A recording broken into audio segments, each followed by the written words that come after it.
daraasad lagu eegayay kaalinta qurba joogto ay ka qaadan karto dib u dhiska dalka Soomaaliya ayaa waxaa lagu qabtay magaalada Muqdisho.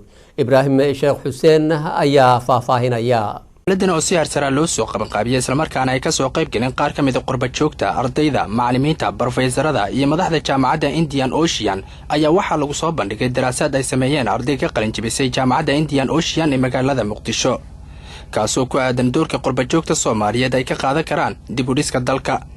ugu horeyn Shariif Cabdi Cabdulle iyo Amal Ciise Nuur oo ah ardayda cilmi baaristani sameysay soona bandhigay buu ka hadlaya doorka qurba joogta ay ka qaadan karaan dib u dhiska dalka ayaa faahfaahin ka bixiyay inta uu ka kooban yahay buugani iyo muhiimadiisa.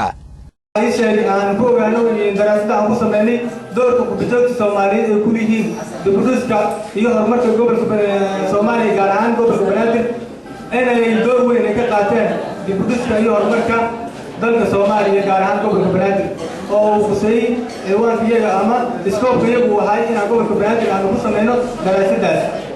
waxaan ku soo ogaanay qurba joogta Soomaaliyeed mar waliba inay yihiin dad hal abuur ah oo fikrada iyo idea modern business caalamka ku jiro inay keeneen dalkii. talooyinka soo jeedina waxay noqon doonaan in la dhiirigeliyo shacab iyo dawladba qurba joogta Soomaaliyeed. waxaan ku talinaynaa wadamada ay kala jaro kala duwan ka jira dhinaca wanaagsan inay noo soo qaadaan. ugu dambeyn gabdhaha Soomaaliyeed qurba joogta ayadana waxaan ku talinaynaa doorkooda inay ciyaaraan ay xagga haweenka. qurba joogta iyo marti sharaftii kale ka soo qayb galay munaasabadda ayaa waxa ay dhiirigelin iyo hambalyo u direen ardayda daraasaadkani soo sameysay ee dufcada 11aad ee ka qalin jabisay jaamacadda Indian Ocean ee magaalada Muqdisho. taasi kadib ayaa ardayda iyo ka soo qayb galayaasha xafladda waxaa loo ogolaaday in su'aalaad ay weydiiyaan ardayda buugani ka hadlaya doorka qurba joogta ay ka qaadan karaan dib u dhiska dalka diyaarisay iyo sidoo kale qurba joogtii goobjoogka ka ahaa munaasabadda. gabadhii munaasabadda ayaa injineer Samawade Maxamed Cali Daahir oo ah maamulaha jaamacadda Indian Ocean ayaa waxa uu amaanay habka loo diyaariyo buugan isagoo sidoo kale ka hadlay arrimaha qurba joogta dib ugu soo laabatay dalka.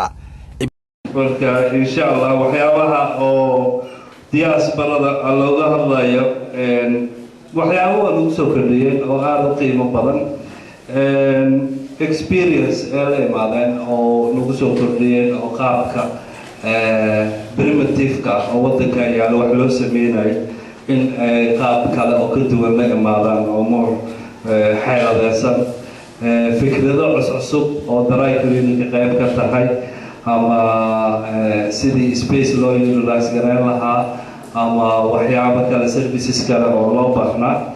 buugana topic waa wareegtaa waa ogtiin kulligiin xoogaa la ogtiin markaan diaspora ku imaaday midka wadanka joogana waa ku imaanaya oo waxaa laga hadlayaa waxqabadkiisa iyo dhibaatooyinkii iyo xaaladaha soo maray iyo challengeska. Ibrahim Sheekh Xuseen Sheekeye, Somali Channel, Muqdisho.